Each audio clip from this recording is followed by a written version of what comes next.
Good morning. আমাৰ বেলগুৰি উচ্চতৰ মাধ্যমিক বিদ্যালয়ৰ নৱমমান শ্ৰেণীৰ দুগৰাকী ছাত্ৰী, তেওঁলোকে বাঁহ আৰু কাঠেৰে দুবিধ বস্তু তৈয়াৰ কৰি ওলাইছে, যিটো নেকি বৰ্তমান আমাৰ বিকশিত ভাৰত আঁচনি আমাৰ স্কুলত ৰূপায়ণ কৰি থকা হৈছে।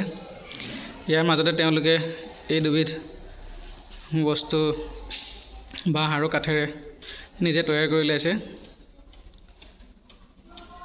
এই দুবিধ বস্তুৰ ওপৰত আমি ছাত্ৰ ছাত্ৰীসকলৰ কিছু মতামত ল'বলৈ চেষ্টা কৰিম। ছাত্ৰ ছাত্ৰীসকল, ইয়াৰ ওপৰত তোমালোকে কি ক'ব বিচাৰিবা? কেনেকৈ বনাইছা এইটো?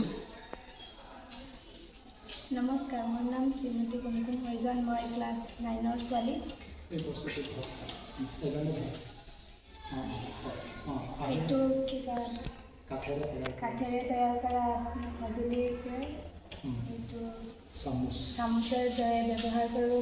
ভাত ৰন্ধাৰ সময়ত আমি ব্যৱহাৰ কৰিব পাৰোঁ আৰু আধুনিক যুগৰ পৰা আমি ব্যৱহাৰ কৰিব পাৰোঁ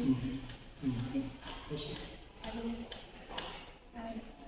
কম খৰচেৰে ব্যৱহাৰ কৰিব পাৰোঁ আমি। ঠিক আছে, এতিয়া তোমালোকৰ ইয়াত আমি আৰু এবিধ বস্তু দেখিবলৈ পাইছোঁ।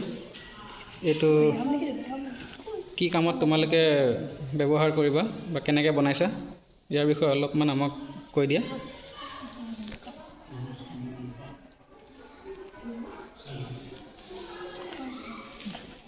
আমি দেখিবলৈ পাইছোঁ এইটো এটা বাঁহেৰে তৈয়াৰী সামগ্ৰী।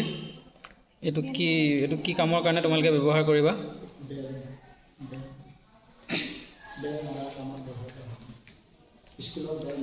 ঠিক আছে, আমাৰ ছাৰে ইতিমধ্যে জনাইছে এইটো স্কুলৰ বেল মৰা কামৰ কাৰণে উপযোগী হ'ব বুলি আমাক জনাইছে। গতিকে আমি দুয়োগৰাকী ছাত্ৰীক আমাৰ বেলগুৰি স্কুলৰ তৰফৰ পৰা ধন্যবাদ জনাইছোঁ। তোমালোকৰ উজ্জ্বল ভৱিষ্যত কামনাৰে ধন্যবাদ।